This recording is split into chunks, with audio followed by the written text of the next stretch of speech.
Baik. Hal yang kita tunggu-tunggu.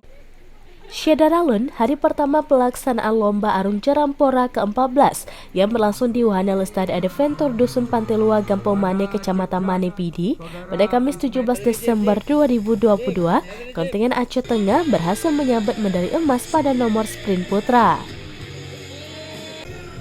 Sementara kontingen Aceh Tenggara memperoleh medali perak dan Aceh Singkil memperoleh medali perunggu. Sedangkan pada nomor sprint putri, medali emas direbut oleh kontingen Aceh Tengah, perak direbut kontingen Biren, dan tuan rumah Pidi hanya perunggu.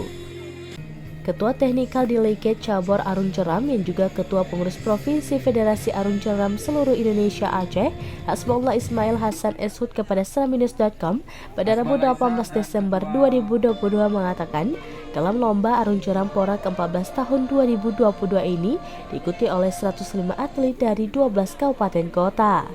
Hasbullah menyebutkan dalam cabur arung jeram ini diperlombakan 4 nomor, yaitu sprint, head-to-head, slalom, dan door river race. Adapun perlombaan ini berlangsung selama 4 hari yang dimulai sejak 17 hingga 20 Desember 2022. Artinya dalam setiap hari pihaknya menghelat 1 nomor untuk kelas putra dan putri.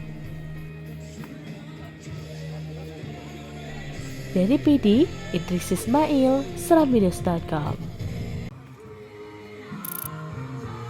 Pada Cipjak, Saudara Ismet